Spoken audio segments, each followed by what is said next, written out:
I know, I get it. It's climate change. It's the elephant in the room. It's an elephant. I see.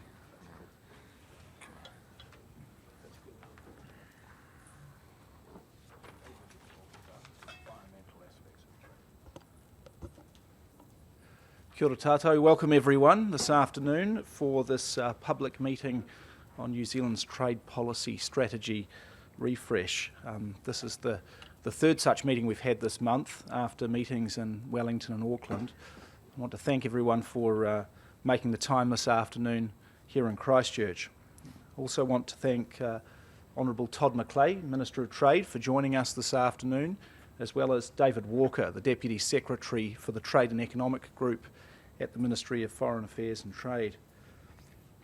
They'll both be speaking about the trade policy strategy refresh and will be available to take questions.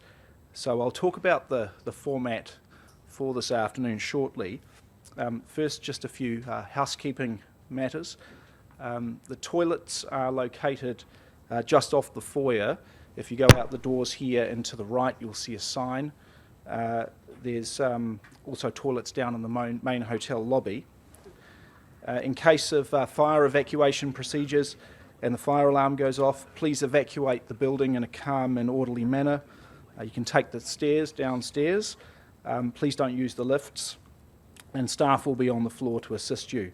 The main assembly point after evacuation is the far side of the car park by Gloucester Street. In the event of an earthquake, please remain calm and stay inside the room. You probably know what to do, but keep away from the windows. Once the shaking has stopped, hotel staff will advise of any requirements to evacuate the building. So, my name's Ruben Levermore. I'm the Director of the Communications Division at Wellington, at Foreign Affairs and Trade, and I'm happy to be here today to moderate today's meeting. Today's meeting is divided into two sessions. In the first session, we'll be hearing from Minister McClay, who will make some remarks about the trade policy strategy refresh, and after that we'll be taking some questions. We'll be breaking for tea and coffee at about 3 o'clock, after which the Minister will depart. Do use the coffee break to talk with officials. We're here to engage on the strategy and very keen to hear your thoughts. After the break, we'll resume with a more detailed presentation from David Walker, and after that there will be plenty of time for further questions. So we've got a significant amount of time set aside for conversation. I ask that we allow the presenters to please deliver their material without disruption, and there's a microphone to be used here in the middle of the room for questions to be lodged. I'll signal to you when you have a chance to take it. Could I stress from the outset that the purpose of today's gathering is really an informational one, not confrontational, and that your questions be just that, questions. There are microphones to be used and plenty of time to be allowed. I also would point out that if you could identify yourself, that'd be very helpful, and if you wish to state your position or interest about New Zealand trade policy, please do so before making your inquiry. If we can keep things brief, we'll be able to get through as much as possible today. So once again, thank you for joining us. We also have a live stream of today's session, and we'll be fielding questions on the MFAT Twitter account. So for those that are watching the live stream, the Twitter account is at MFATGOVTNZ, or you can tweet with a hashtag New Zealand Trade Strategy. The meeting today, of course, is being recorded so that we can ensure we use the feedback in further developing the strategy. So once again, thank you very much, and may I introduce Minister McClay to make some remarks. Well, thank you very much, and ladies and gentlemen, good afternoon. Thank you so much for taking time to come and join us this afternoon in conversation. I do very much appreciate it. As you've heard, this is one of a number of events we've been holding around the country to talk about New Zealand's trade policy strategy, where it is today, a bit of where we've come from, but most importantly, what will be important to all New Zealanders, business, NGOs, the wider community when it comes to successful trade for New Zealand in other parts of the world going forward over the next 10 or 15 years. The first of these public events we held is a couple of weeks ago in Wellington. We then followed it up with another public meeting in Auckland.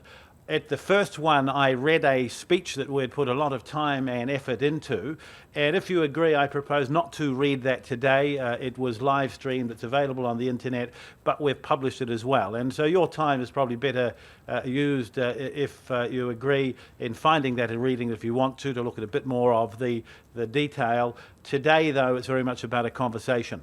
And so I want to tell you a bit about my view of where we are, what's important to New Zealand, and then what we're trying to achieve with this trade policy strategy update or refresh. Dr. Walker, one of New Zealand's most experienced trade negotiators, then will have a presentation with you where he can go into greater detail, and again there will be plenty of time for not only question and answer but for, I hope, conversation. And so use the time as well as you can. And as you heard, we're live streaming this also. So why is trade important to New Zealand? Well, we're a small country very far from our markets. And largely the world, when it comes to trade, is not a fair place. We hear a lot about free trade. It's fair to say nothing is free in the world that any of us lives in. But sometimes, or often when we go to negotiate with others overseas, it's about achieving greater fairness for New Zealanders. 4.5 million people. We produce food that can feed 40 million people every year. And the production is of a very high quality. We have a great reputation.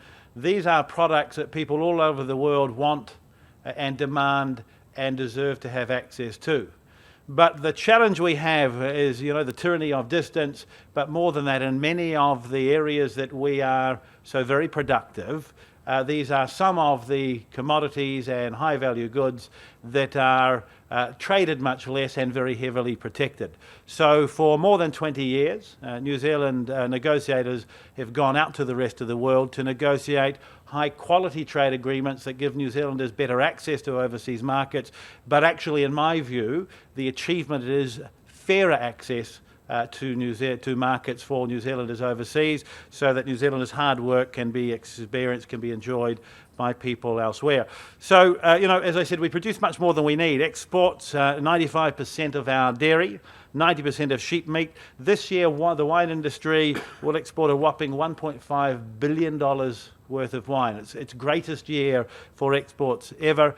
And of course, the tourism industry is a $12 billion industry for New Zealand, at least $12 billion worth of receipts. Those businesses, those people that work in and around tourism, rely upon the export receipts that come in from that industry. We also need to import things, medicines, agricultural machinery. We like to import things as well, seasonal products, the latest cell phone, so on and so forth. So to balance this out, we need to have better access to other parts of the world to help pay for the standard of living, the quality of life New Zealanders demand and deserve. We will not prosper by merely selling to ourselves. Through this process of the refresh, we've been looking for more ways to engage better with all New Zealanders. Indeed, when I became Minister of Trade at the end of last year, and through the TPP signing process, I said I want to engage with Kiwis much more. And I very much had the feeling, particularly through the 18 or so TPP roadshow in Hui that we committed to do, in fact 2 here in Christchurch and other parts of the South Island as well as the North Island, and in the more than 50 TPP events, public events, speeches, talks and discussions I had with groups around the country, I got a very strong feeling that New Zealanders believe trade is important for the country, it benefits the country. They're less certain about how it benefits them. And so I said very early on, I'm keen to engage much more widely than we probably have had to in the past. And the reason for that is that the trade world is a different place than it used to be. Actually, every region in New Zealand benefits from trade. In fact, every region from New Zealand depends upon trade. And all you have to do is think about taking kiwi fruit away from the Bay of Plenty, wine from Marlborough, look at a lot of the agricultural production here through the central southern islands and down in Southland, and you get a bit of a feel for the importance of that to everyday New Zealanders. And I think we need to find ways to demonstrate to those New Zealanders why these high quality agreements that we negotiate are important to them. So the engagement has been very wide and very broad. I made commitments and have been out talking to NGO groups, to business, to iwi, meetings to talk more generally about trade and to have a wider conversation about what's important to those groups. And we're very keen to continue to look for better ways to engage, both through this process, but actually when it comes to agreements we may well be negotiating in the future. It's very much a conversation with New Zealand. New Zealanders. It is engagement rather than just consultation. And the reason for that is the trade strategy that we're here to talk about today is directional.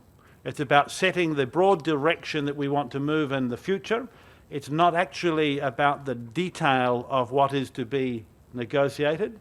That comes when we move through a process of negotiation.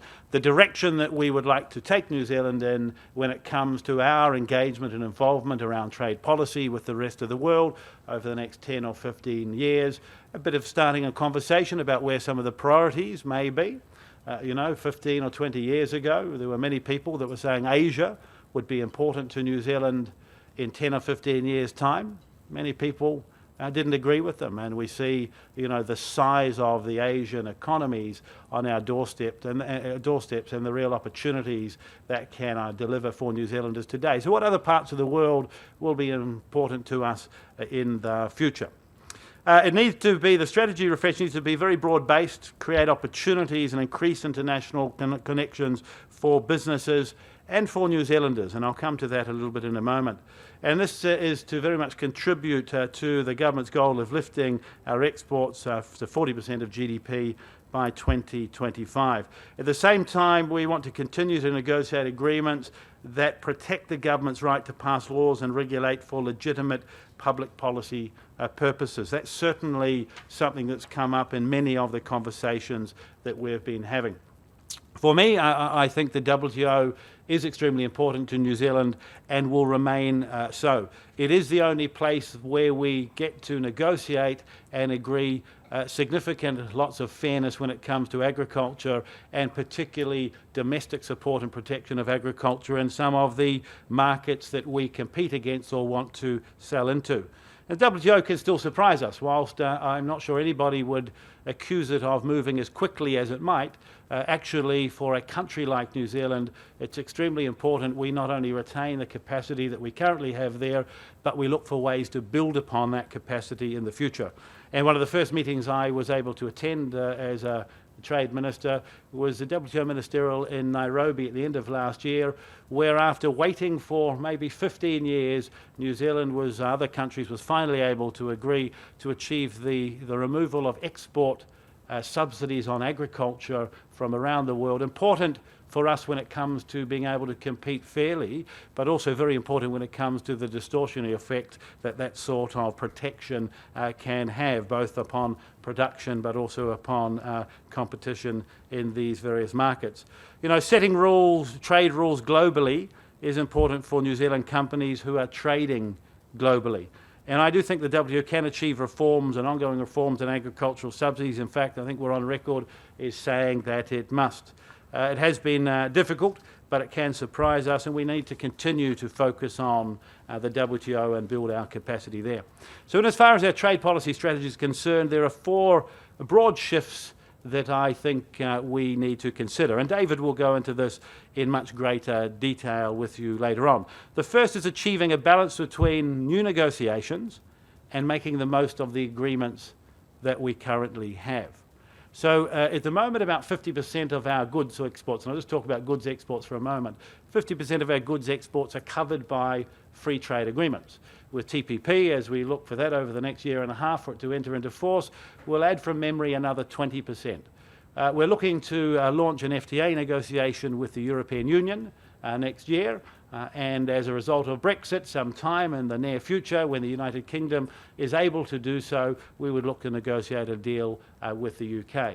If you add these together, plus the agreements we've either already have underway or have been agreed and we're looking to put in place, we could be some years away from more than 90% or around 90% of our goods exports being covered by free trade agreements. And so we could say that the current trade strategy has delivered for New Zealand and has been a success. But as the world will continue to change and others will negotiate agreements amongst themselves, we will need to keep focused on the quality of those agreements, continuing to look to upgrade them, to bring some of the tariff rates that still remain in them down so New Zealanders have increasingly better access to these markets, and there will be areas we'll want to negotiate new agreements. But at the same time, we'll need to focus on how best we can make the most of the agreements we have. It won't just be about negotiating new agreements. It must also be about how we can make the most of these existing agreements to meet the challenges that are faced by New Zealand companies. So that's the first shift. The second is around tariffs versus non-tariff barriers. And it doesn't have to be a choice between the two.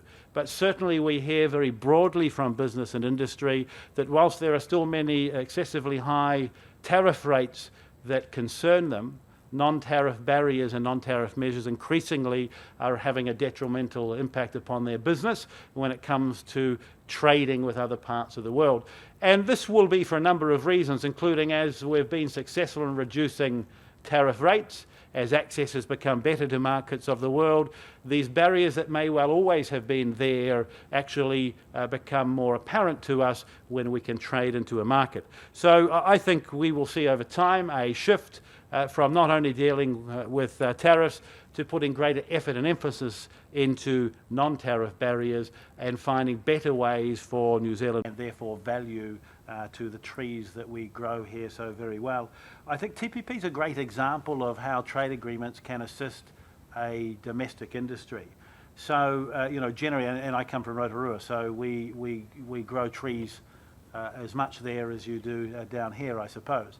Probably the question that's been raised with me the most over the last 8 years as a Member of Parliament is, why are we exporting logs rather than adding value to the timber here and then exporting that? And largely, there can be a number of reasons, but actually in many cases it's because it's a very competitive industry, when you go overseas with the products, firstly, and secondly that some of the tariff rates that are in place make it less attractive for us to add that value.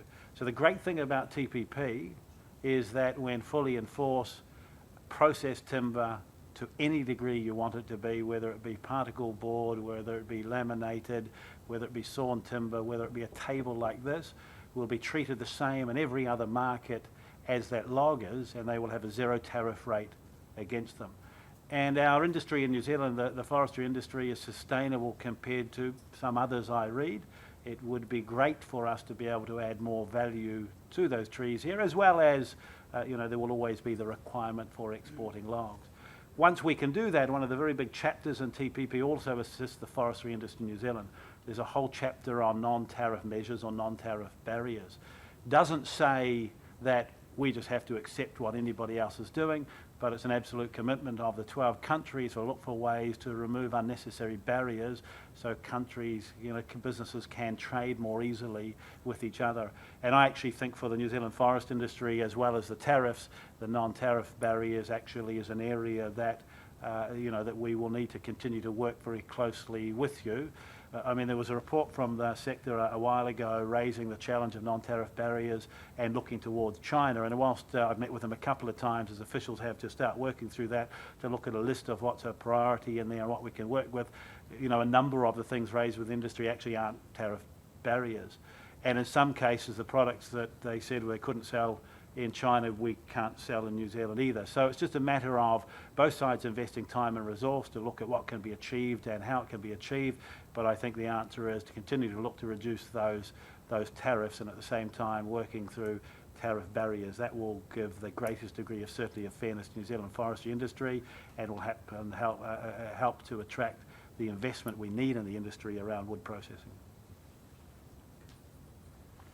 Well, thank you, Minister, and I'd just like to signal in this forum that the forest industry welcomes the opportunity to work with MFAT and the Ministry in terms of the strategy refresh to look at opportunities to do exactly that. Thank you. Thank you. Thank you, Philip, for your question. I know there's a couple people here from that industry, very important industry, so thank you for joining us this afternoon. Paul. Hi, Minister. My name's Paul Watson. I'm the South Island Regional Secretary for First Union. First Union is the second largest private sector union in the country, and it crosses a large number of sectors across the New Zealand economy. We obviously have an active interest in obviously trade policy, both for export manufacturers, but also domestically in terms of the impacts around imports. I guess my question relates to the process around trade negotiations, and this is, I think, a good opportunity to get the feedback around, the general view around how that process works, and dig a bit deeper around impacts on the impacts that are happening on the workforce in New Zealand. And I guess my question sort of directs to what mechanisms or what means by are you open to this dialogue around when trade agreements are starting to be negotiated, around the transparency really, around there's a lot of discussion that's been around the TP debate about everything's done in secret, and then once things are signed off it's a bit late. Openness, transparency, good public consultation, and I know there's some confidentiality aspects around international trade agreements, but the real debate's got to be assessment of impacts, and we know that trade agreements can have negative impacts on the New Zealand workforce, and it has had. I come from a background, for example, around the textile and clothing industry. Whilst manufacturing in some areas has been quite favourable, you look in terms of some of those impacts for sectors like clothing and textile, and tariff dismantling has really created quite a problem. So we would like to see your commentary around this, because when you look at the impacts of the economy too, you're seeing unemployment that's developed. You're seeing what are the mechanisms that the government's going across to support people who are going to be affected by some of these trade agreements with the development of those changes. So, and local procurement, again, it's the question of how trade agreements open up the multinational companies or other interests that actually have, an equal or potentially dominant say over local companies who want to compete for economic development in the region. And Canterbury's an example of that. And I think, are these considerations going to be taken into account in a good, honest public debate around these issues? So thanks, Paul, for that. So I think we've got there some comments and a question around transparency in negotiations, around impact assessments, and also around local procurement. Minister. Yeah, good. Thank you very much. So, and look, thank you for coming along. I've met with representatives of a number of the unions over the last month or two, and it's an opportunity to have a conversation and try and get to a space where, actually you coming along and making your comments and asking questions actually helps to inform us. I think the conversation itself certainly is worthwhile. I don't think that trade agreements are secret, but I certainly think that they're confidential, and there is a very important difference there. The reason it's important that they're confidential is that actually we go out to negotiate with others the very best deal that we can get for New Zealand. And I have to assume they're also trying to get the best deal that they can for their citizens, for their business people, and for their economy. And so I've said that whilst I want to look for ways to share more information and make information more publicly available, the one thing I won't do is publish things that I think will be a detriment to and make it more difficult for our trade negotiators to get the very best deal that they can for New Zealand when they go overseas. But that doesn't mean it's a blanket, there's a line, there's things we can't do. And certainly I think we've indicated, I'm very keen to see, what's possible when it comes to particularly engagement around negotiation. We sometimes hear people say, well, but that agreement you finished a while ago, why can't everything be released? Well, in essence, we're going to go and negotiate an agreement with the EU starting next year, we hope. I'd love to know what their bottom lines were in their negotiation with the US around TTIP, what they were willing to give up and what they wanted. And I would be extremely concerned if they actually knew much more than what's already in public around our approach to TPP, because whilst the two don't have anything to do with each other, it's as straightforward as if you're selling a car and I really want it, I really, really want it, I'll pay more for it than if I know that you really have to sell it. So within that, though, there's no absolute, and I certainly want to look at ways that we can engage with people more, involve them much more, and where it makes sense to share information. And that's the difference between secrecy and confidence. A negotiation being confidential. Confidential doesn't mean information can't be shared, but at the moment I want to consider it very much on a case-by-case basis. And I have said that we're trying different things during the course of this year. The EU also have quite a different approach than some others when it comes to trade negotiation. I've had a couple of very good conversations with the EU Trade Commissioner about ways we might see whether some of what they do fits with New Zealand. Some of it may, some of it not, and how we can line that up.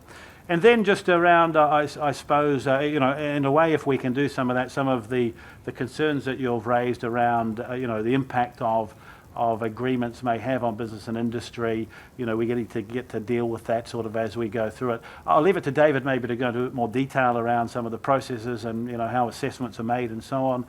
But, I take the point that you've made around the textile industry in New Zealand.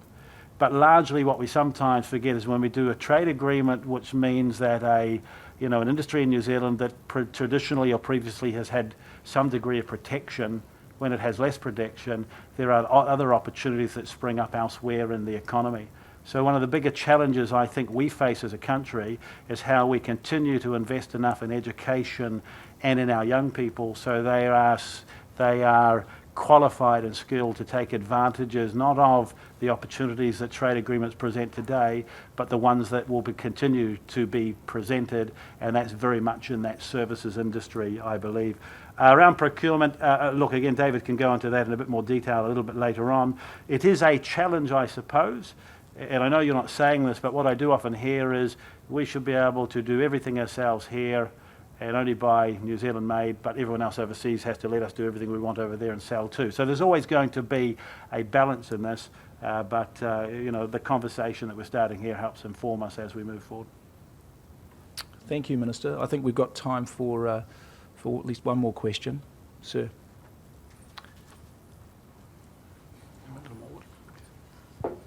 Thank you. My name is Charles Drace, and I manage a company that has already been slightly impacted by the Trans-Pacific Partnership, even though it hasn't come into effect. Some of the agencies in New Zealand are putting some of the ideas, particularly in my case, the investment chapter, into play. I also am here on behalf of It's Our Future Christchurch, which I'm active in, and also speaking on behalf of It's Our Future nationally. Our concerns, one of them we very much share with Paul, it's about the openness of the negotiations. And I would suggest to you, Minister, that you can be open with the public in terms of the discussions of the elements without having to breach confidentiality. And that certainly didn't happen with the Trans-Pacific Partnership. And it certainly hasn't happened with the Trade and Services Agreement, which virtually no one has heard anything about. But which is actively being negotiated. So there's no openness in that area as well. I'd like to also ask you, or my question is, why are the terms of reference for the strategy refresh so narrow? They don't seem to concern the impacts on our society, the impacts on the treaty, the social and environmental aspects of trade negotiations, some of which have been detrimental to us in the past and some of which we anticipate will be detrimental to the country in the future. And a lot of that doesn't seem to be included in the strategy refresh. And I'd like you to comment on that, please. Yeah, thank you. Very good. So a couple of things there. So the first, I'm not sure what it was you were mentioning around being impacted by TPP already because no legislation has been put through and nothing in essence starts until TPP would go live. But if there are some particular concerns, they've got quite a few officials here raising with that, and they can get a bit more information to see what, if anything's going on. Look, just around TISA, you know, we've had a couple of public meetings publicised where people can come in and be informed, and quite long-form conversation, not presentational. We've done some, did we do EGA as well? You know, so we've been looking at the various agreements that we are negotiating at the moment, from RCEP to TISA. I think the Environmental Goods Agreement, I'd have to check, I'm not sure, and looking for ways to engage with the public more. Look, I'm not concerned that we won't find ways to give people the opportunity to come and have a conversation. What concerns me is whether or not those opportunities, the invitation will be taken up. And if I use the example of the EU FTA, you know, at the end of last year, I put out a call for submissions from people on what they wanted to see, what they were interested in, what they didn't want to see in a negotiation with the European Union. So some of the points you made around more broadly, you know, it was very open. Any New Zealander, business, industry or otherwise, could put in a submission. We publicised it, we put out press releases, I spoke about it on TV, on the radio, we did a lot of publicity around this. So I'm not concerned that we didn't find ways to offer New Zealanders an opportunity. What concerns me is we've got about 20 submissions and it's the same group that you always would expect to get them from. So we need to find ways for people to be much more interested in trade and provide their views, and if we're going to hold public meetings to engage, than merely when something's concluded for them to then to say, well, we didn't have an opportunity. So it's not about blaming, saying, well, you know, we gave people opportunity. It is a way. It is about generally finding ways for them to engage, and certainly around TISA, we've started to look for ways to do that. And as far as the strategies are concerned, it's directional, and therefore the reason for that is it won't have the detail that many people would want. And the business industry will come and say they actually want, you know, a roadmap of, you know, step by step what will happen over the next 10 or 15 years. There will people that will want much more in there about some of the environmental protection that we negotiate in our agreements. Much more about, I suppose for some, when I talk to iwi, to ensure that the Treaty of Waitangi provision, you know, allows the government to meet its obligation around labour standards and so on. I can understand that, and I think that's a worthwhile conversation. But this is directional, and it's about the direction we want to take over the next 10 to 15 years. What sits behind that is then a lot more work that must continue around that detail, and you know, that is a continual process. Again, finally, though, we haven't restricted people from talking about anything they want in these events and meetings, and we're receiving people emailing their thoughts in and so on, both because of the live stream and Twitter and elsewhere, so encourage the conversation. Thank you, Minister. Thank you. I'd like to suggest that, I mean, I don't consider myself to be an ill-informed person, but I found out about this meeting because I'm on the MFAT email list. I also found out through If Our Future. But I didn't see any other source anywhere about this meeting. So I would suggest that when you're looking at ways to engage, you probably should be looking at ways to expand the publicity about the invitations and things like that. And I think one of the reasons there's so few people here is that very few people learned about this. Yeah. On behalf of It's Our Future, I'd like to present a petition to you. It is about the terms of reference. It is still an ongoing petition, so we're still getting more signatures, but we have a good opportunity to you're here. Sure. And it's basically about expanding the range of the trade policy. I'm certainly not going to read it, but the impacts on social, environmental, health, and treaty rights, which we, in It's Our Future, don't consider are being engaged enough in this strategy refresh. All right. Thank you. Thank you. Thank you, Charles. Thanks for your questions, and thank you also, Philip and Paul. I'm conscious that we've got a schedule to keep to, and the Minister's got a very tight schedule today, so we'll call a break there for coffee and tea. We're going to take 15 minutes, and after that, David Walker will give a presentation, and there'll be an opportunity for more questions. So thank you, everyone.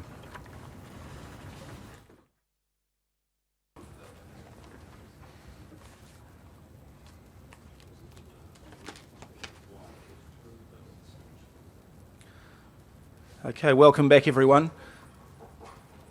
I think I've probably run behind time by extending that coffee break, but figured if the Minister was happy to stay with us a bit longer, we should take the opportunity. So, as I said earlier, now David Walker, our Deputy Secretary for the Trade and Economic Group at MFAT, will give a more detailed presentation on the trade policy review, or trade policy strategy refresh rather. So I'll hand over to David, and then we'll be able to resume our conversation. Thank you.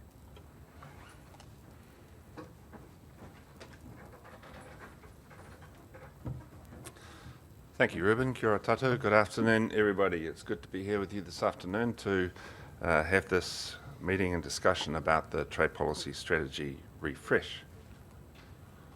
I'm going to run through a little bit of why it is that trade matters, the purpose and scope of the refresh, and then a little bit more detail on the 4 shifts that the Minister introduced. First of all, some of the things that aren't changing as a result of this trade policy strategy refresh, or aren't even changing as a result of the facts on the ground. Trade is and will remain essential for New Zealand and New Zealand's prosperity. That is particularly so on the import side. There's a whole lot of things that everybody takes for granted in their daily life that just would not exist in New Zealand without trade, and that includes running this meeting the way we are today across the internet, and anybody who happens to find their mobile phone at all useful in their life. Second, that's not going to change, the fact that governments are not about to put themselves out of business through doing trade agreements. So all of our trade agreements do and will in the future maintain the right of the New Zealand government, and indeed all other governments, to continue to regulate for matters of the public interest in areas such as health and the environment, for example. And the third thing that doesn't change for New Zealand is the fact that we always look in our trade agreements, have done ever since the agreement that we did with Singapore at the turn of the century, to have provision which allows policy space for successive New Zealand governments to continue to safeguard and uphold obligations to Maori under the Treaty of Waitangi. So those are current and enduring facts that underpin the current strategy and the refreshed strategy. So then why are we doing a refresh at all? Well, the current strategy is some 20 years old. So in 20 years, New Zealand, what we have done in the world of trade policy has moved on a bit from where we were 20 years ago when the current strategy was written. And the world has also changed a bit in that period of time. So what it takes to be successful in trade for New Zealand internationally, the types of international connections and the international connectedness that our businesses need has also evolved with that. So we're talking about an evolution, not a revolution in terms of the direction of the trade policy strategy. As you heard the Minister say clearly, this is part of the government's commitment to engage even more with New Zealanders on why trade matters and what the government is looking to do on New Zealand's behalf in the trade space. So from that, the question is, what it is that a trade policy strategy should look like.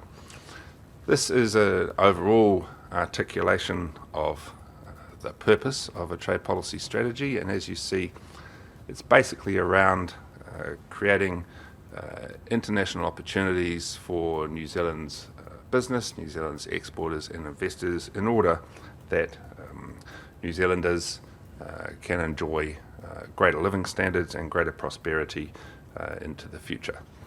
And as the Minister said, in terms of the living standards and prosperity, that is an important piece of why trade, of course, matters as well as on the import side. It also matters on the export side. So our firms can grow to scale through exporting to consumers overseas, and through that generate more and more sustainable jobs for New Zealanders. Scope of the strategy refresh.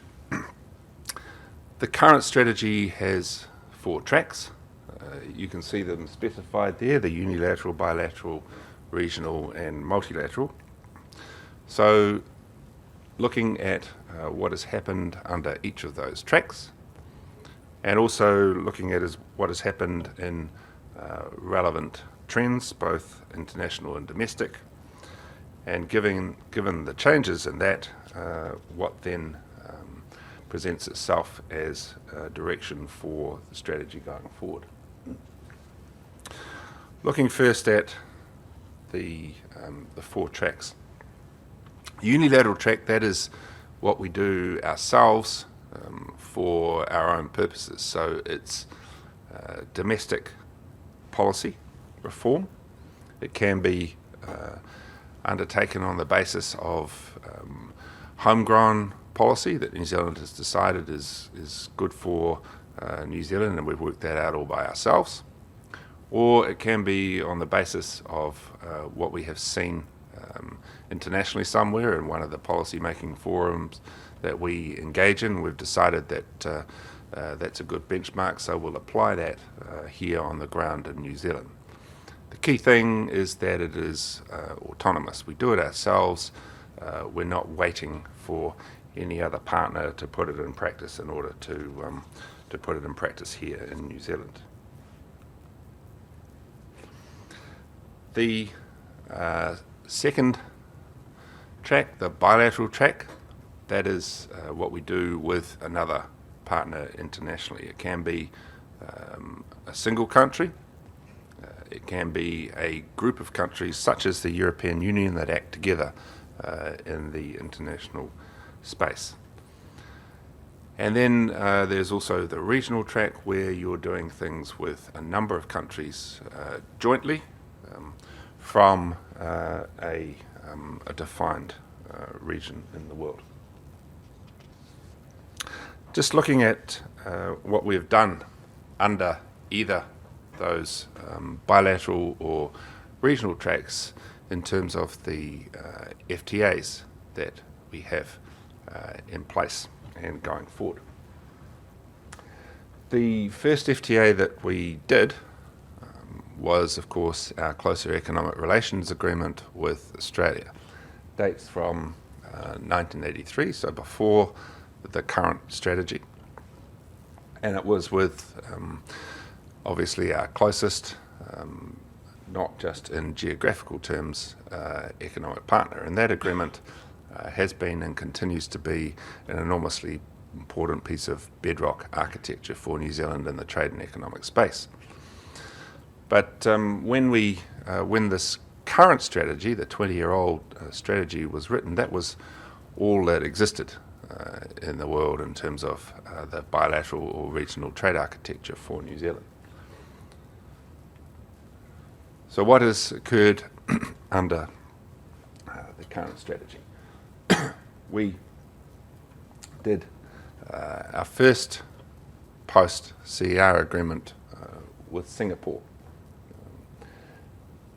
one of our closest neighbours and also one of our most like-minded countries in the international trade space. But that was only between us 0.5% of global GDP there.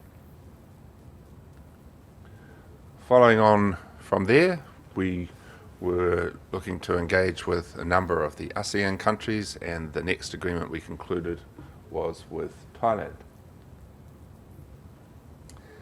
Then we had the first of our regional agreements, and here we put together Singapore and Chile and Brunei in what is colloquially called the P4. But the long-term, or the longer name for that, was the Trans-Pacific Strategic Economic Partnership Agreement. And those of you who have heard me present on TPP know that this was a forerunner of what eventually expanded into the TPP process, because all four of these countries wanted to expand the membership and the platform of this agreement throughout the Asia Pacific to encompass as many of our Asia Pacific economic cooperation partners around the Pacific Rim as we could. That's why it was called strategic. Then in 2008, we concluded the most significant bilateral agreement we had done since CER, and probably in terms of economic weight, the most substantial bilateral to this day, with China, which of course has been enormously successful in helping drive New Zealand's export performance ever since. Another regional agreement, this time New Zealand and Australia together doing an agreement with all of the ASEAN countries, the 10 countries of ASEAN, and what's called the Australia-New Zealand ASEAN Free Trade Agreement, which is a regional agreement on this side of the Pacific up through East Asia. 2011, back to the greater Chinese economy, the three Chinas with Hong Kong and then Chinese Taipei. New Zealand was the first developed country to have a free trade agreement with China, and was then the first and still the only developed country to have a free trade agreement with each of the three Chinese economies. The most recent bilateral agreement we concluded with was with Korea, and that entered into force at the end of 2015. That is the most recent agreement that we have that is in force, and together all of those agreements up to there cover over 50% of our exports. TPP, of course, has been negotiated, it's been signed, and it's awaiting ratification amongst the members of it. As and when that agreement enters into force, that will expand our coverage of exports up to around about 70% of exports being covered by FTAs. Also on our negotiating agenda, we're looking to negotiate the Regional Comprehensive Economic Partnership Agreement. That is agreement with the 10 ASEAN countries, together with Australia, also with China, Japan, and Korea. So countries that we either have or will have under TPP an agreement with, putting them all together, plus the significant addition of India, with whom we are also looking to negotiate a bilateral agreement. We worked on a negotiation with Russia and its partners Belarus and Kazakhstan. That negotiation is currently suspended following the events in Ukraine and Crimea. We have an agreement which has been negotiated with the GCC. As you may have heard the Prime Minister speaking about overnight. We're hoping that that agreement will move forward soon to be finished off in legal terms so it can then enter into force. And finally, we are looking to negotiate an agreement with all 28 countries of the European Union in one way, shape or form, depending on whatever happens under the Brexit process. The European Union, as a 28-member entity, is the biggest missing piece in our free trade agreement architecture. But if we, as the Minister said, manage to successfully conclude an agreement with the European Union, that will lift our free trade agreement architecture under that regional bilateral track to around about 90% of our exports. And you would see the picture there in a single slide. The other track is, of course, the multilateral track. Again, when the current strategy was written, it predated the WTO. The WTO did not exist when this current strategy was written. The Uruguay round was underway. The GATT, General Agreement on Tariffs and Trade, had, of course, existed since 1947, but on a provisional basis. So the first success under the multi-track strategy in the multilateral area was, in fact, the successful conclusion of the Uruguay round and the stand-up of the WTO. Those Uruguay round agreements have been of enormous significance for the New Zealand economy, Uruguay round being the first time in which international trade and agriculture started being brought under regular trade rules. Still quite a lot of work to do there, but it was a good start on the process. The Minister spoke a little bit about one of those missing pieces on agriculture being the agriculture export subsidies elimination, which was achieved last year at the end of the year in Nairobi. That being something that I think the Minister said had been in prospect under the Doha round for 15 years or so, but in which New Zealand's actually been pursuing for a couple of decades more than that. So sometimes these things, particularly in the multilateral space, take an awful long time to happen, but when they do happen, extremely significant for our economy. A couple of things that the WTO has agreed but are not yet in force: the TRIPS Health Agreement and the Agreement on Trade Facilitation. When anything's agreed in the WTO, if it's done in a standalone agreement, it requires ratification from or acceptance from a certain proportion of WTO members.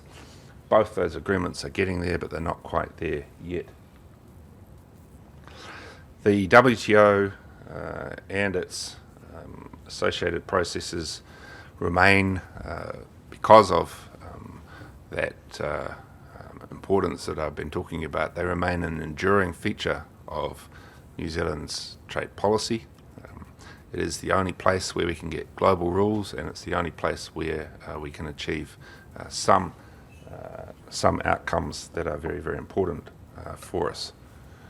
What has emerged since that policy was written 20 years ago is, or some people would argue it's re-emerged, depending on how long a view you take of what goes on in Geneva, what are called the plurilateral initiatives. That's where you get a group of countries who want to drive the process further and faster than at the 160-odd multilateral level. They get together to do that, but not from any particular region of the world. That's what distinguishes it from a regional agreement to a sort of plurilateral with broad, spread from different regions.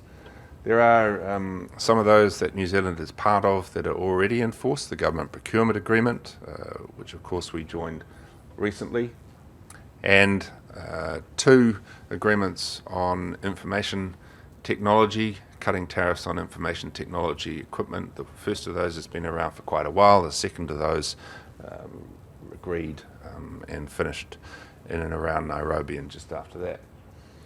Under negotiation, the Trade and Services Agreement, and there was a question before about engagement on TISA. There have been recently some meetings in Auckland, Wellington, and there are some meetings planned for Christchurch on TISA in early October.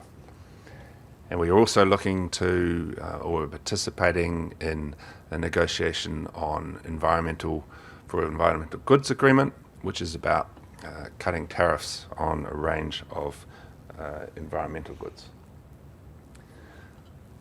So just to recap on that multilateral front, it is an enduring priority for New Zealand. It will remain a priority under the refreshed trade policy strategy.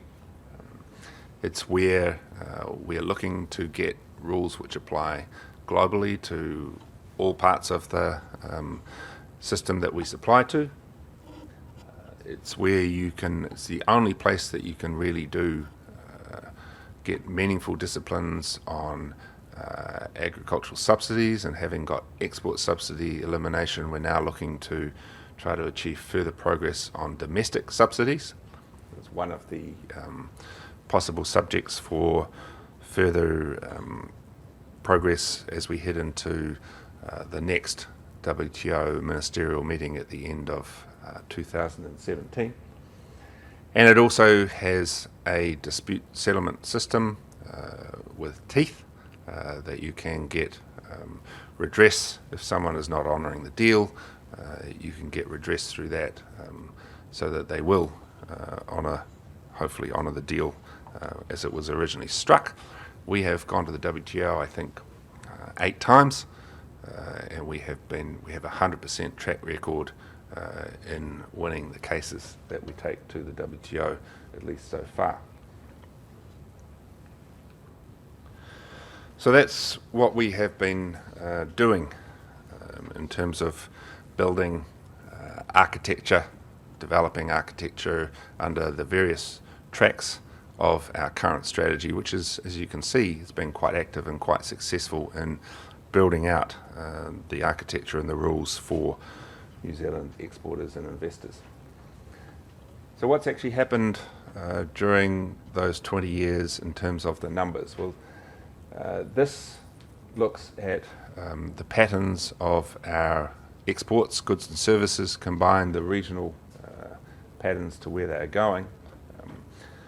The reason that this graph is going from 2007 as opposed to further back is that earlier than 2007 we didn't have good statistics for the direction of our services exports. So you may not be able to read those numbers. The basic reason for that graph is to show the rise in the blue one at the bottom, which is our trade with Asia, going from 29% 2007 to 40% in the last year. So to illustrate the increasing importance of Asia in our trade profile. This graph is to illustrate the rising significance of services in our trade. The red bit at the top is about, it shows us the services exports. You can see they have increased in quantity. They have also increased as a proportion of our overall trade from 20 years ago being around about 27% of our overall exports to now just short of 30% of our overall exports. They did, in the middle of 10 years ago, pop up over 30% of our total trade. But the last 10 years have seen very significant growth in goods trade as well as continued expansion of services. This is an interesting graph. It's looking at where we sit in offshore or overseas direct investment as a percentage of our GDP compared with other countries that are particularly in the OECD, the number of which we might think of as being benchmarks. The main point about this graph is you'll see New Zealand in the red there, right off to the far end of the graph, that's not the place that we really want to be on this graph, because what has happened over the last 20 years is offshore investment has become increasingly important for firms to be able to participate in international trade and to capture value from it, getting closer to the customer. So we need to be lifting our performance in offshore direct investment, as a number of our competitors have been. So can you explain that graph? Does that mean Switzerland is investing hugely in offshore That's right. countries? Yep. Yep. What's the flips? What's the converse, or what's the degree of foreign direct investment in New Zealand? Foreign direct investment in New Zealand is roughly around about the OECD average. So we're pretty good at attracting investment. We try and look to make sure we steer it into the most productive area. But the bit that we're missing in terms of how the modern business is evolving is in the offshore piece. We've not had a good track record in that regard in terms of companies that have gone offshore. Yep. Probably not been as well supported as they should have been, and actually failed and come back offshore. Hence, shift. What are the safeguards now in place that actually encourage that sort of? Well, perhaps we can come to that in the question time. This is to illustrate a bit about the growing importance or growing significance of the Maori economy. Another thing that has emerged very strongly in the last 20 years. And a key factor about this is that Maori economy is very heavily invested in primary production sectors. So you can see here ranging investment between 10% of dairy through to 40% plus of forestry, 40% approximately of fishing quota, 30% of lamb, 10%, 12% of sheep and beef. And these are sectors for which between, as the Minister indicated earlier on, between 3/4 and 95% of the output of these sectors is exported. In other words, between 3/4 and 95% of these industries would not exist in New Zealand without international trade. So the Maori economy has a big stake in the current trade we have and in the future success of our international trade. What's that percentage of? The assets of those sectors. Yep. So this is just to summarise a little bit of what I've been talking about with you on some of these slides, and also to identify a couple of other things which lie behind some of these slides. The rise of Asia I've talked about. The importance of offshore investment as firms try to position themselves, A, to be able to supply their products to their customers, and B, to be able to be in a position of higher value in the value chain, as it has been fragmented through the different parts of it. The importance of digital as both as a channel to market for any products, but also as enabler of increased trade in services directly. The ability to sit here in Christchurch as a professional service supplier, an engineer, an architect, and to send your product directly across the internet to the final customer. I saw something recently from the International Chamber of Commerce suggesting that small and medium-sized enterprises that were digitally enabled, something like 5 times more likely to be engaged in international commerce than SMEs that are not. The Minister spoke about the importance of non-tariff measures, which I will come on to when I'm talking about the shifts, and also just some of those figures around the Maori economy. So, the 4 shifts. The first shift is about what we're doing in terms of negotiating new agreements versus implementing or making the most of the ones we've got. And as you can see through the graphs that I went through, we've been in what I like to term the construction business. We've been putting together a network of FTAs covering an increasing percentage of our trade. Over half our trade covered now, and once we have finished all of those negotiations we've got on the books, over 90% of our exports covered. So with the increased access that we have through those agreements, what we're saying is that we need to be putting more attention on making sure that we actually get value out of those agreements for our exporters. It's not to say we will never do another negotiation. Of course, if there is another partner or set of partners out there who are a good fit in terms of opportunities for our exporters and in terms of preparedness to negotiate an agreement, so they can hit a hurdle in terms of negotiability and national interest, then of course we will look to pursue those, but we need to make sure that we are making the most out of what we have got. The second shift, looking at the goods economy.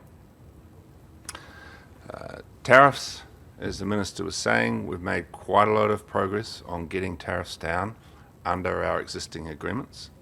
We haven't completely eliminated them all yet in our existing agreements, and there are processes where we can loop back and progress further in those where relevant. And of course, where we don't have agreements, there's still quite high tariffs sitting out there in some of those countries, particularly in places like India. So we need to continue to look to address high tariffs where they exist, and for the industries that get hit by them, and in particularly our dairy industry is still beset by tariffs around the world. But as we make progress with getting tariffs down, more and more of our businesses are finding that the thing which is getting in the way of them either being able to access the market or being able to get value out of it is the existence of non-tariff measures. So we need to put an increased focus on dealing with non-tariff measures, those that are either preventing our businesses from being able to supply into the market or that are unnecessarily impacting, creating additional cost and procedures for businesses looking to supply across various markets. Talked about that. The third shift is looking at the non-goods part of the economy. And here we're talking about the fact that over those 20 plus years, as you've seen, services are now an increased component of our export economy, either directly or co-sold with goods. A lot of our goods manufacturers are now looking to co-sell services such as repair and maintenance or training services alongside their products. And of course, the ability to sell services straight over the internet is a particularly important opportunity, certainly for some of our smaller and medium-sized enterprises. So we want to, under this third shift, pay more attention in the services and offshore investment part of our negotiating agenda, and also on the digital part of the agenda to try and get better rules around the operation and accessibility of digital platforms for our exporters. And finally, the fourth shift is about saying that as we've got all of this market access out there, we've got the the agreements, we've got the right sorts of rules. That's certainly a necessary condition for our exporters and investors to be able to succeed in offshore markets, but it's not a sufficient condition. So we need to look at what more government can do in partnering with our businesses to help business make a success of business offshore and investment offshore to translate market access into market success. And this shift will require increased engagement with business, not only in the delivery of it, but also in the design of what actually might make sense for government and business to be doing in partnership to drive greater market success for New Zealand business offshore. So those are the four shifts in a nutshell, and some of the drivers that are underlying them. I'll be happy to try and answer any and all of your questions, and interested in any other comments that you might have. Thank you very much.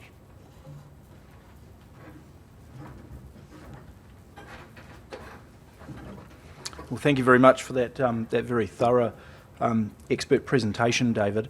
I think I'll start by going back to your question, sir, because if I understood correctly, you were interested in our track record on offshore investment and what we are doing about it to try and ensure greater success. And I see at the end of your presentation, David, you talked about moving from market access to market success, and whether that's a part of this solution here, or there are other elements that you'd like to address. Yes, indeed. So the first part of it, in terms of what the government can do about offshore investment, is to try to get rid of some of the barriers that may get in the way of businesses being able to effectively address offshore. Also, we look to put in place the systems of investment protection to provide some protection for investors in instances where foreign governments are interfering with that investment.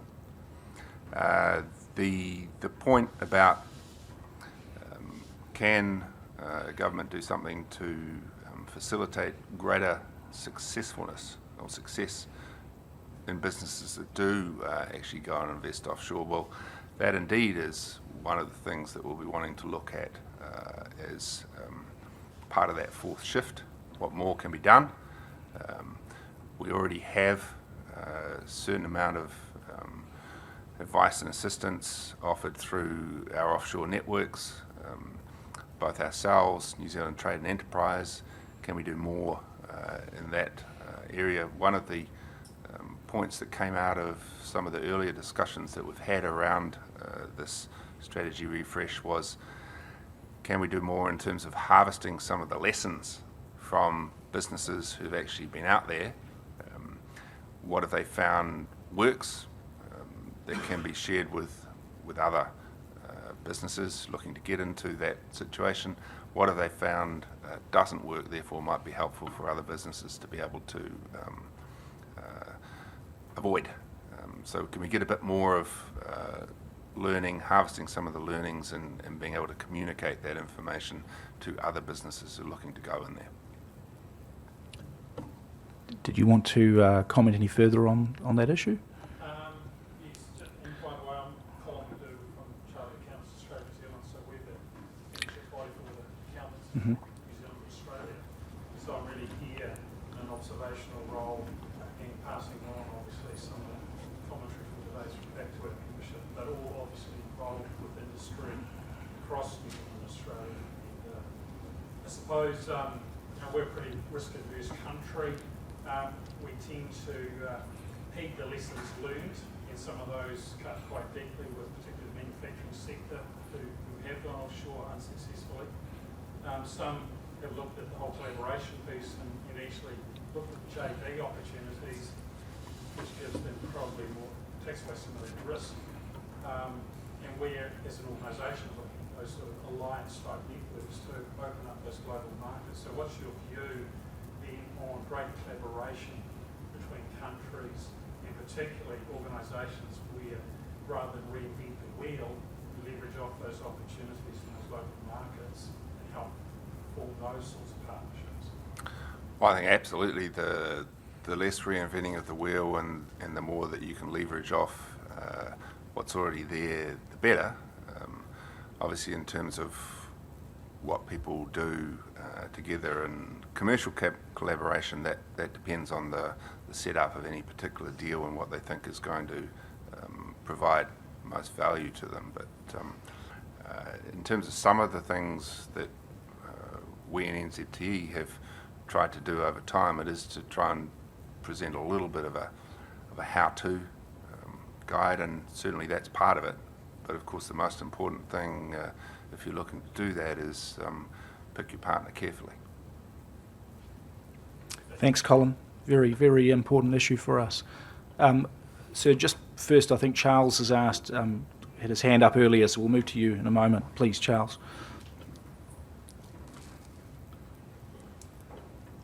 I think it needs to be pointed out that this session is about trade policy strategy refresh and looking forward. And yet the minister never touched on that at all. And you yourself only touched on it 5 minutes of your presentation, even though I think most of us found the history of trade agreements fascinating. It really didn't relate to what we thought we were coming here for. And in terms of that, my question is, what is the process going forward? So you've got some feedback from a few people, and you've done a couple of road shows. We still haven't, I think, been successful, particularly It's Our Future's not been successful in trying to open the terms of engagement into covering things like the elephant in the room, which is climate change, some of the social impacts and the environmental impacts and treaty impacts. So what is your idea for going forward? What is the process? What's going to happen next? How are you going to engage with more people? And how are you going to hopefully try to expand the terms of engagement so that the whole society and the interest of society can participate in setting the strategy going forward? Thanks, Charles. Well, I think what the minister was trying to say is that what the government's looking to do in this strategy is to make it strategic, which is about setting the directions of policy, trade policy going forward. So it's directional shifts, it's increasing implementation of existing agreements, it's further looking to address non-tariff barriers, non-tariff measures in the way of our goods exporters. It is increasing the focus that we're putting on international rules in the area of services, in the area of our investors looking to go offshore, in the area of our companies looking to engage in digital trade, and it's about looking to increase the amount of facilitation and to make that more effective that government can do in helping our businesses succeed in markets offshore.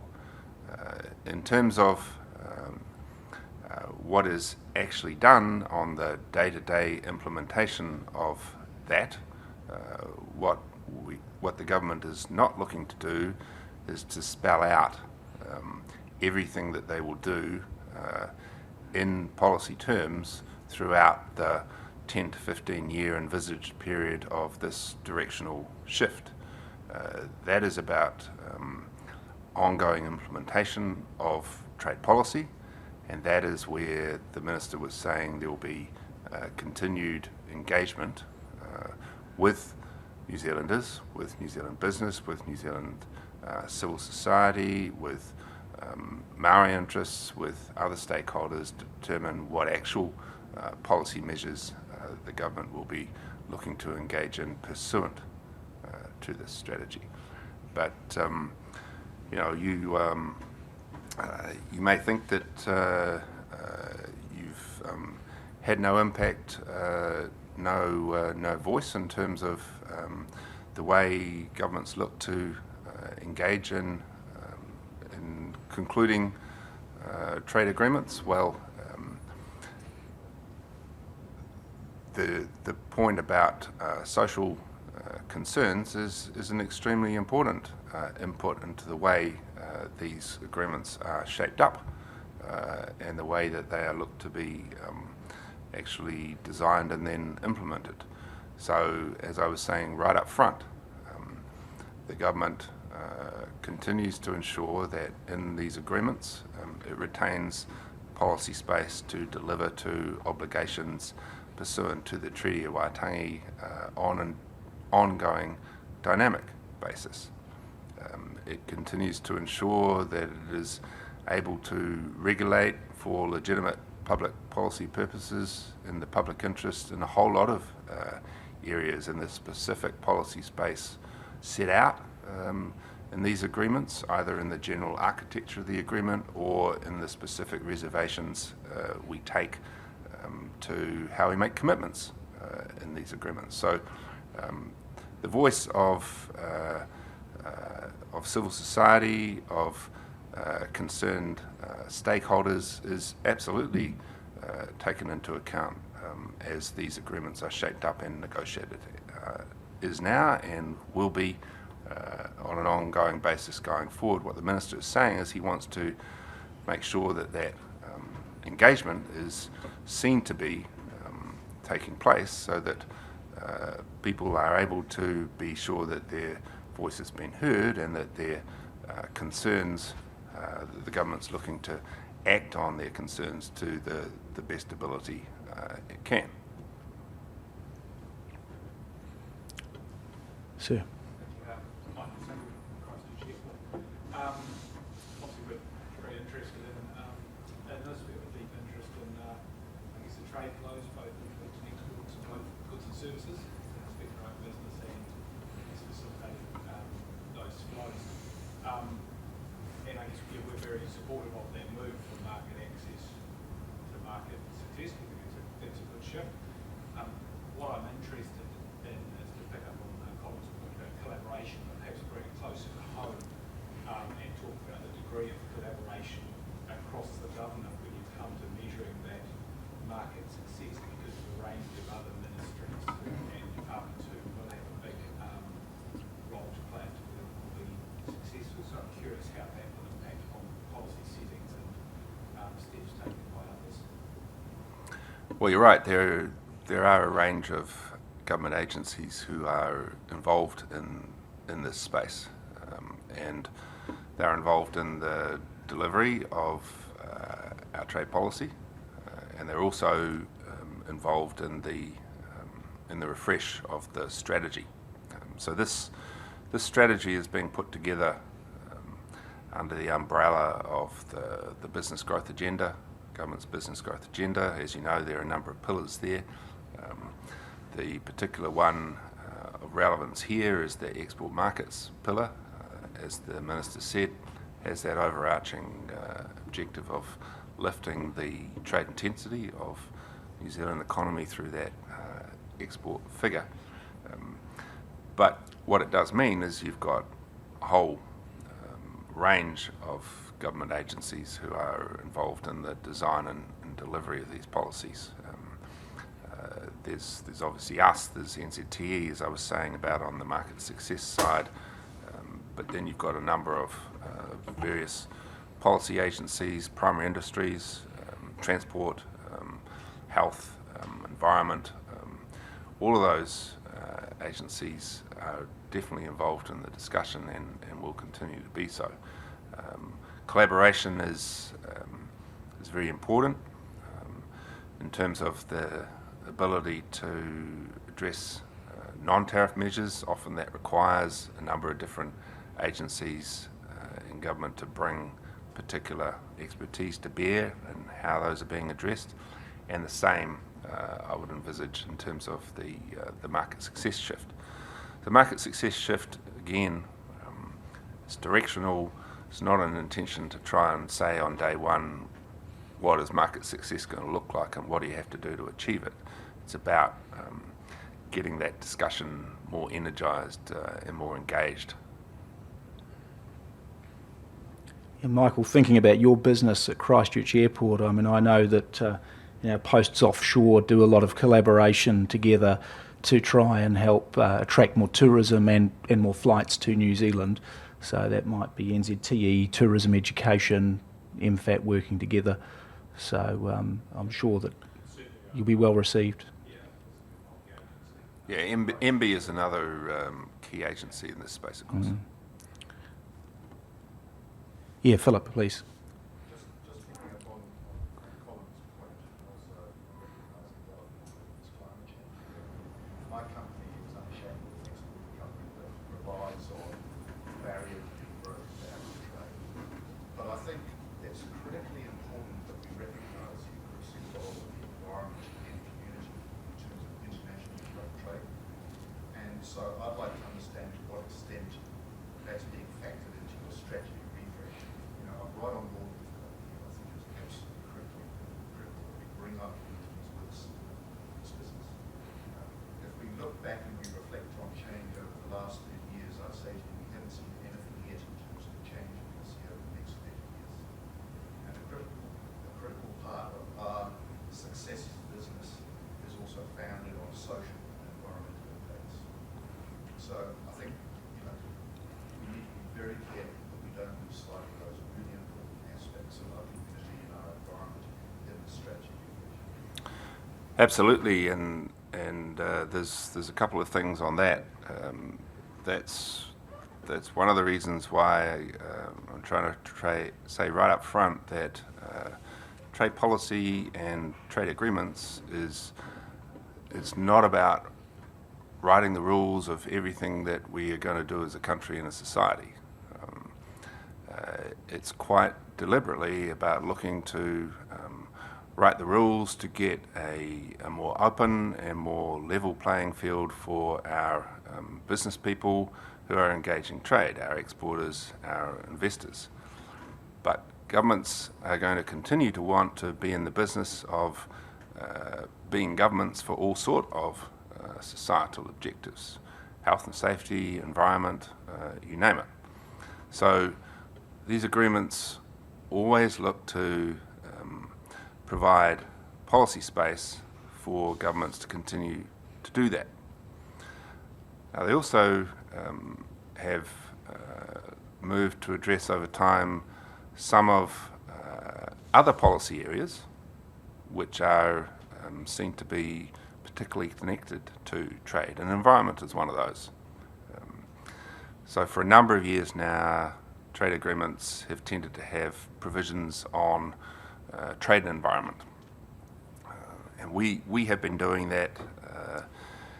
Successive New Zealand governments have been doing that under some frameworks that were written about environment and about labour in the context of trade agreements. They were developed originally in around about 2001. And the way we look to do that is to try to ensure the mutual supportiveness of the two policy settings. So to try to safeguard, to make sure that the trade system is not undermining our environmental protection standards, and to try to ensure that the other governments are not doing things in the name of the environment, which is really protectionism in disguise, because we want those two policy settings to be mutually reinforcing, mutually supportive for sustainable development. The latest agreement that we have done, of course, is the TPP, and that contains probably the strongest environmental chapter of any trade agreement that New Zealand government has concluded until this point, and it has all of that in it. Plus, it has enforcement provisions in it. Plus, it has some moves forward on some international environmental issues. One of those is around fisheries and the problem internationally of fish subsidies, whereby a number of countries are putting subsidies into their fishing fleets and resulting in unsustainable catches. The TPP provides the first really meaningful international disciplines around that, not as far as we would have wanted to push it, but it's a start. So that the 12 countries will do something to address that issue amongst the 12 of us. And also that those disciplines can serve as a bit of a baseline to try and push that out around other countries around the world. We have been leading this international campaign to get disciplines on fish subsidies, and so we see this move in TPP as being very important in that regard. Earlier this week, we joined a group of other countries for an announcement that was made in the United States to explore the possibility of plurilateral negotiation on fish subsidies, to take these provisions and build on them with other countries from around the world, and ultimately would like to take that into the WTO and have a multilateral agreement on that to deliver to the provisions around fish subsidies that are sitting there in the Sustainable Development Goals from the UN. So absolutely we look to try and advance these provisions integrated with elements of our trade agreements. We fundamentally look to ensure that the trade agreement is not getting in the way of what we can do to protect our own environment here in New Zealand, and we also look to engage in international environmental negotiations to try to get cooperative agreed solutions amongst all countries as broadly as we can get to address environmental issues, including, of course, the Paris Agreement on climate change. And yet, the environmental chapter still has that one line in it that says the environmental chapter is subject to the provisions of the ISDS, which basically gives the rights to foreign companies to sue New Zealand if we put it in any kind of environmental regulations. Well, no, it doesn't. I've read it. What it provides for is if New Zealand regulates in a certain way which is discriminatory against a foreign company or arbitrarily acting to expropriate their investments without compensation, then yes, they have some rights under the chapter. But in terms of non-discriminatory environmental regulation for public purpose, then no, they don't. But the offshore arbitrators decide whether it's discriminatory or non-discriminatory. That's not decided in our courts or not even by our government. So we have concluded a number of investor-state dispute mechanisms in our FTAs. We have them, for example, with China, with ASEAN, with Korea, and of course in TPP. And what successive governments have been looking to do in those mechanisms is to ensure that our investors, New Zealand investors, do have some possible rights of action if they are caught up by what we would see as an illegitimate action by a foreign government. But equally, our government and all other governments who are entering into these things are looking to ensure that there are safeguards in them so that our government can continue to regulate for the environment or other important public purposes here in New Zealand without having that regulation successfully overturned. So if you look at the TPP provisions, there are a whole range of safeguard provisions in that area designed to ensure that outcome. And the government negotiated this part of the agreement very carefully with that in mind, and is satisfied that the shape or design of that mechanism will deliver to that objective. Thank you, David. Just a comment in relation to your remarks about fisheries. I just add, I just returned from the Pacific Islands Forum last week, and I know New Zealand's putting a significant amount of aid funding into improving fisheries management in the Pacific, given that fisheries is the most valuable resource for a number of the Pacific Island countries. So I'm sure anything we can do in the trade negotiations area to discipline fish subsidies will be very well received in that part of the world. Next question, I think from Jen. I just want to check first if you're able to hear the questions from the floor without the use of the microphone. So if I could just ask that we use the microphone so we can be heard on the live stream and for the record. Thank you very much.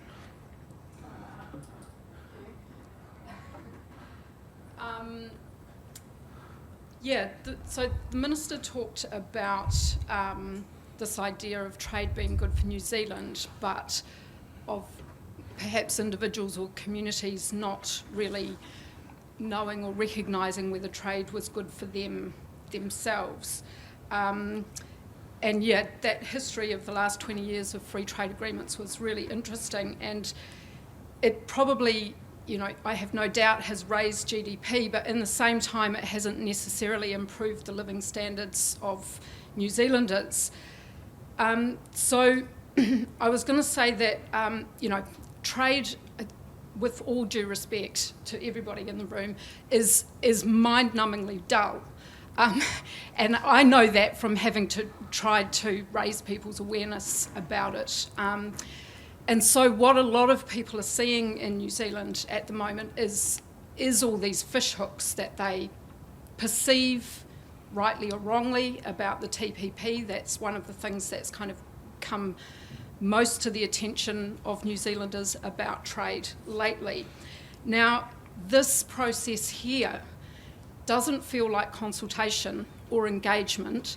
It feels like being told the direction that's already been decided. So while it was kind of sold as a, come and be involved in deciding the direction, it really feels like that direction's been charted and that's what we're on course for. And so there's no input, there's no ability to have input into that. And I'm not saying that that direction is necessarily terrible, but it seems to have missed a whole lot of stuff as well from my perspective, and especially as, the elephant in the room is climate change.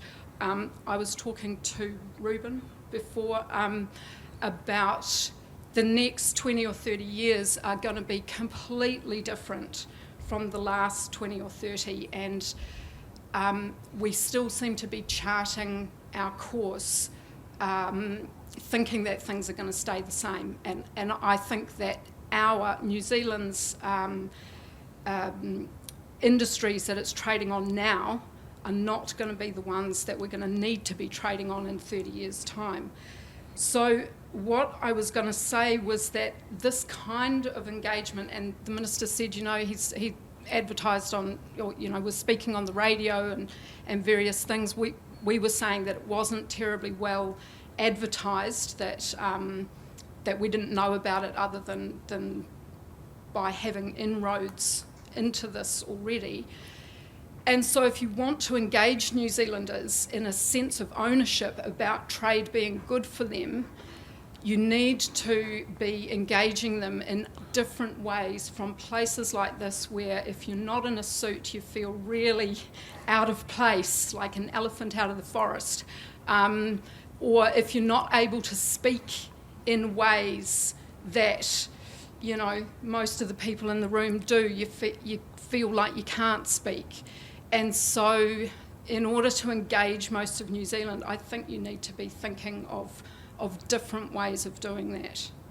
And are you? Thank you. Okay. Well, in a word, yes, we're trying to, as the Minister was saying, we're trying to think of more ways and more effective ways of connecting on the message of trade, because it's very important to ensure that everybody does understand what trade is all about, why it is important to them, what trade policy is about, and what results out of these types of agreements, and what doesn't. It's equally important to be explaining and ensuring people understand what these agreements are not. So just having gone around and done a number of these events on TPP that the Minister referred to, a huge part of those events were about engaging with people on what it's not, because there were a lot of concerns that had built up out in society about what it might be doing. We've been trying to address those through the process of discussion. If the world of suits ended, I'd be the first to vote for that. But someone told me there is no such thing as a stupid question, and that's right.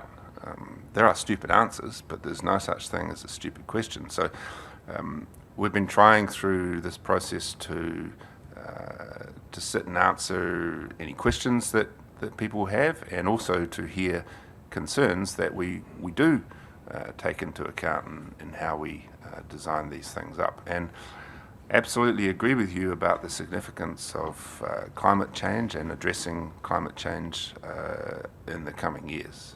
That's why New Zealand is a party to the Paris outcome on climate change, a signatory, and the government's looking to ratify that agreement. And through the coming years, New Zealand will be looking to play its part in implementing that agreement and looking to continue to work with other countries to design effective responses to climate change. For example,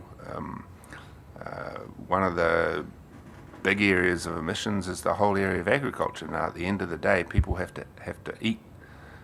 So one of the things we have been doing, and in fact looking to lead, is this Global Research Alliance, which is trying to work out how, through the use of science and technology, we can look to cut emissions coming from agriculture. And TPP has got a lot of flack for not having the word climate change in there, but It wasn't, and it was taken but out. yeah, and what it was replaced with was all of the 12 countries, signatories, 36% of the world's economy, looking to cooperate together to foster and encourage and help the transition to a low emissions economy. So that was put there because that was felt by the countries to be a lot more of indicative of what needed to be done than to just mention the words. So there's a lot of activity that's going on in that area. There's a lot of activity that will go on in that area. What we're not doing here, what the Minister of Trade is not doing here, is writing New Zealand's policy on climate change. We're deliberately ensuring that what we're doing in trade is not going to get in the way of New Zealand's policy on climate change. Thank you, David. City Council, one of the committees, voted to organise a workshop debate between academic trade experts and the government on the TPP. Coincidentally or not, I don't know, but the minister came down and had lunch with some of the councillors, and the whole thing was forgotten. Would you be in favor of, if we could resurrect this with the council, would you be in favor of bringing a team down to argue the merits of the TPP against Jane Kelsey and some of the other academics? We have discussed the merits of TPP with Professor Kelsey and others continually over the last few months. In the public forums I have personally in public forums discussed it with Jane Kelsey. I've been here at public forums earlier in the year, and a number of people who were, including your good self, I think, concerned about TPP came along, and we did discuss and debate those issues. I can't speak for the minister's calendar. If we could just use the microphone, I'm sure it'll guarantee that these comments are on the record, including for people watching the live stream or on YouTube later. That would be really great. A couple of questions. Sir, I think you were first. Is it working? Okay. Yes. Yeah. Thank you, David, for clarifying a few things. I've got two sort of points of interest. One being the digital trade scenario. I think one of the issues arising in that space tends to be that a lot of the digital trade initiatives are working outside of the traditional policy infrastructures of the global world, and we see that with the larger corporates who are establishing their own almost alternate economies and all sorts of things. So I guess it's more of an interest in watching where that goes and how that will be impacted by the work you're doing and your teams, because I'm working within... Sorry, my name's Michael Drury, by the way, and I have a vested interest in helping stimulate some of the technology initiatives and working with government and council and business. But my other hat, I've just recently come back from 12 years away and living abroad, and I just wondered, in terms of the engagement with the community, one group that tends to get overlooked are the 1 million plus Kiwis who live offshore that are really a part of our New Zealand diaspora. And there's a lot of resource out there. I've been involved with the Kiwi Expat Association, CARE, and NZTE and so on, and I see that often there's a bit of an oversight when we go to engage with communities of interest in our trade, our cultural, all our various initiatives. If you look to that audience perhaps as being an advocate or some form of influencer in how we step up outside of the New Zealand geography and become a real global economy, and to my mind that's an untapped resource, and we often get overlooked in that conversation. Well, thank you, and it certainly is a very valuable potential resource for us. I'm very familiar with the work of KIA. From having been offshore in a number of locations, we have partnered up with KIA in various guises as it's been growing. We frequently look to try and work with the diaspora in places where we have a footprint, and Ruben will attest to that as having been an ambassador offshore as well. The question is always what more we can do and how we can more effectively leverage that diaspora, either to help people, help colleagues into markets, or again in terms of some of that advice about what works and what doesn't work out there. So absolutely take that point, and that's something we'll continue to try and develop, and that is a very good example of what is possibly something that we can work on further under that fourth shift. Thank you, Michael. Thank you for coming back and for joining us today to share your thoughts. I think, Paul, you're next. Thank you, David. Look, the question I really have around the setting of these frameworks and the directions that you have are that and it's something I asked the Minister in the break, was around, well, how do you go about setting these in the first instance? Where do you get the direction from? Does it come from Ministry? Does it come from the Cabinet? Where does it drive up, in terms of the debate? And I think this is where the dilemma lies. Picking up on what Jen talked about around the measurement. You're dealing in economic business, like the economic measurement, the business terms, the trade results, but the social impacts, the results that are happening about the success of the policies around, the social impacts, is really something that, if there's any message I would want to give, on behalf of kind of working people, it's actually those measurements are just as important as the sort of economic gains from individual businesses in the trade relationships, which might improve GDP, but overall, look at the indicators in society, And I know this is politically driven, a lot of this stuff too, But we, as a society, we've got to work together about how these things are working. There's the environmental issues and there's those other things. So, you know, when you look at the poverty gap, you know, people being displaced out of work because of trade, you know, agreements have made, there's positives, there's negatives, there's been impacts that have happened there. So what is it that, you know, is there any ability or any willingness within the, you know, the ministry and the broader government departments to work in that collaborative way around actually, before you start setting these directions, having some real social engagement kind of thing Jen's talking about, you know, what is it? Let's be careful about what we do, because what we do is going to have consequences, you know, long after we really have, unless you've got linked into international trade agreements you're locked into, bloody hard to get out of often, and there's penalties that's been talked about that. So we've got to be really careful about that.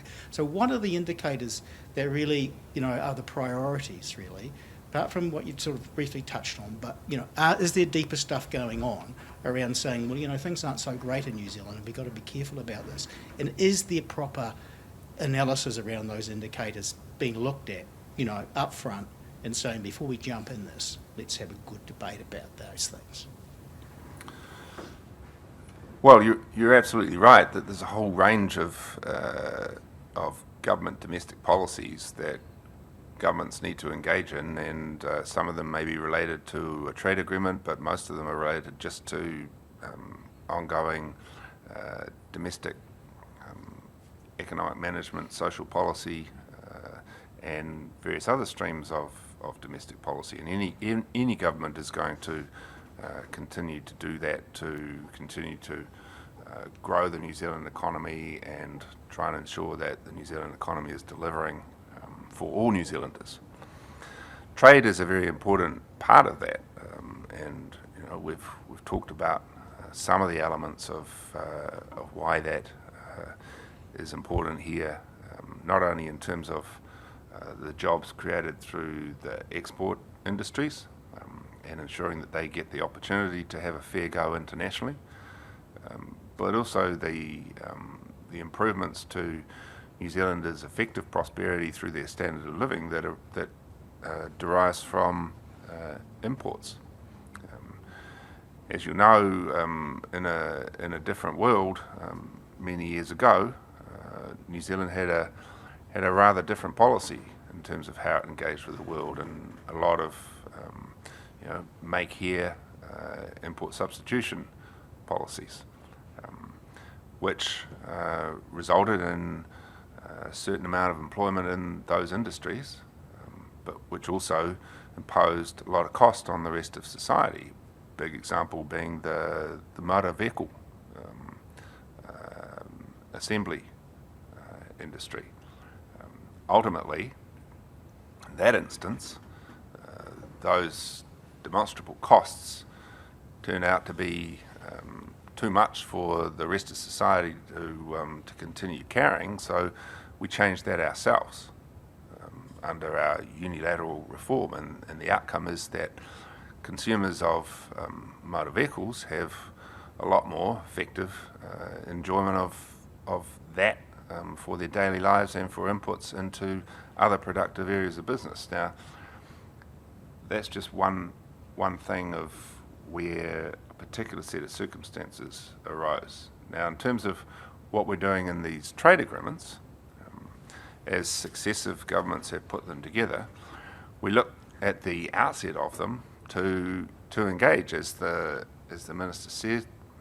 We always look to put out call for submissions to get input from people who think there's going to be something in the trade agreement that they have a particular interest in.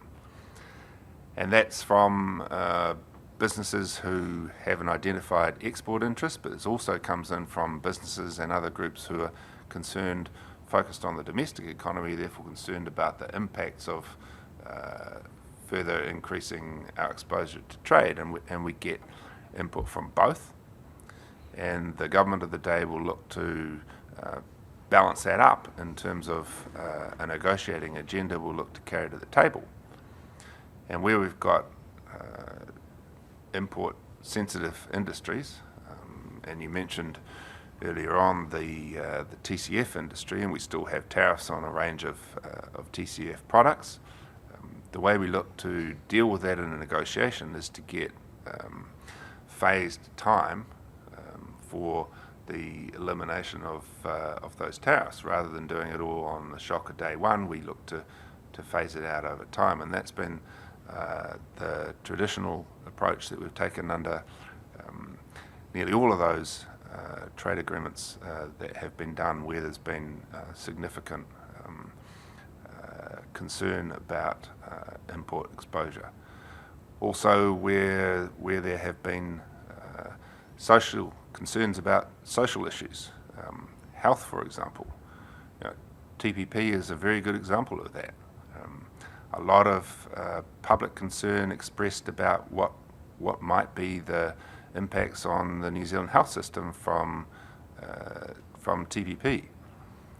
Now, the government heard that message loud and clear, and the government's instruction to the negotiating team on TPP was exactly the same as the government's public message that the government went around up and down the country, said, we will not trade away the fundamentals of our health system in trade agreement.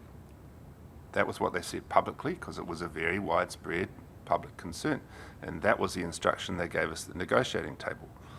And the people who negotiated at the negotiating table, I led the whole team, so from me on down, including the guys, I'm talking about guys euphemistically, the men and women who were there representing New Zealand at the negotiating table in TPP, worked bloody hard to ensure that the outcome that came out of there didn't compromise the fundamentals of our health system, and that's you can see that as the government could best achieve it written in the result of that agreement. So that was looking to directly try to answer to the concerns that were publicly expressed, which is why I'm saying that, as the Minister said, the engagement is just important so that people understand that any government is looking to try to deliver to those concerns just as much as it's looking to create new opportunities for New Zealand business. Thank you, David. Look, I'm very conscious that we're very close now to 5 o'clock, so I think probably time to wrap it up, unless there's one further question from the floor. Crawford? Whoops. The last question's always the most difficult. Thanks very much, Ruben. David, I just had two questions about what I heard was a storyline there.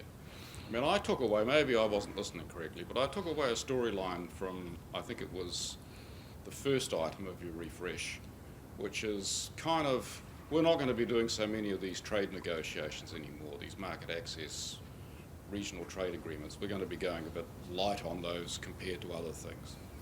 And I wondered, one, is that really analytically true? And two, why would you say that politically? Analytically, one, I look at it and I see you're going to negotiate with the European Union. You might negotiate with the United Kingdom. You have an unfinished negotiation with Russia, Kazakhstan and the rest. You have an unfinished negotiation with India. You have RCEP, which involves a very large number of Asian economies, which is ongoing. And you have TPP, which isn't yet implemented and may not be. I'll leave aside the multilateral stuff for the sake of time. So all of that, I'm thinking the Canadian agreement with the European Union took, I think, what was it, 6 years, 8 years? 8 years, they still haven't got it done. So I'm saying to myself, realistically, in terms of the lifespan of how much negotiation you've got to do, which you've already alluded to in detail, why would I believe actually your trade negotiating agenda is going to be any way diminished over the next 3 parliaments, let us say, because that takes you out 10 years. And that doesn't even mention bringing RCEP and TPP together, which I presume you haven't mentioned, but I mean, I would have thought that you'd want to be moving on to that, which takes you beyond a 10-year horizon. So analytically, I'm not convinced that that storyline is true. You can persuade me otherwise. Second, politically, if I'm analytically correct, why would you give that political message? Doesn't it run the risk that you create the impression either that you're not being upfront about this, and some people are going to think, actually, the trade negotiation agenda is going off the boil, but then they find out in actual fact it's as vigorous as ever. So isn't it important that you send the right political message? Or is it because there's a kind of political loss of interest in these negotiations, and even though it might not be analytically true, it sends a political message that we're backing off on this whole agenda because we're a bit scared of it? And are either of those sensible given the realities of what's probably going to happen for the next 10 plus years? Well, the message of the first shift in terms of how it's supposed to be presented, perhaps I'm not been particularly clear. I tried to be. Is that the built-in agenda? What the government is already looking to negotiate under this strategy, it wants to wrap up that negotiation.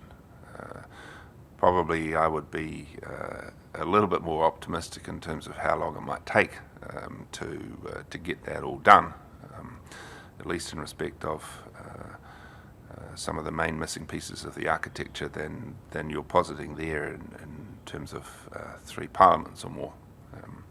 But there's no intention to back off the conclusion of the unfinished business on the either started or signalled negotiations. What the positive shift is about is ensuring that, given that we already have half our exports covered, and when they cut the ribbon on the TPP building, hopefully sometime next year or early the year after, to make sure that we're making the most of that architecture that we've got for our businesses who are looking to engage in that part of the world. It's also not supposed to be, in terms of going forward beyond the 90%, the communication is supposed to ensure that it's not put here as a light switch, so it's not a on-off. So if there's a good idea lurking out there that we haven't yet thought of, because the world may change a little bit during those few years while we're finishing off the current agenda, if something new, which is a winning proposition, presents itself, then a future government may well look to enter into another negotiation in that instance. But meanwhile, finish off what we've got and make the most of what we've got is the message of that shift, intended message. Thank you, David. One suggestion, in the light of that invitation, why don't you think about opening a negotiation with Turkey? It already has a customs union with the European Union. It's a huge and growing market. Even though it has a customs union with the European Union, it doesn't have free trade in agriculture. The Turks are really upset that every time the European Union negotiates with somebody, they get dragged along because they have a customs union, but they never get to sit at the table and negotiate. I would have thought that if you were to reach ground there, the Turks might be interested in playing ball once you get started. Well, if that is the case, we'll look forward to hearing from the Turks. Well, thank you, everyone. And thank you, David, for fielding the questions this afternoon. I want to thank everyone who's attended today. We've received a wide range of questions and I think a range of perspectives. And I think that the MFAT team here will be very grateful for those as we continue to seek feedback on the trade policy strategy refresh. So also to our online community, we're happy to receive feedback, I'm sure, through our Twitter account or email, and of course the recording from today's meeting will be found online on YouTube if anyone would like to watch it who wasn't able to make it along today. So again, thank you very much for joining us, and thank you, David, for taking the questions this afternoon and presenting on the trade policy strategy refresh. And thanks very much for the questions and discussion.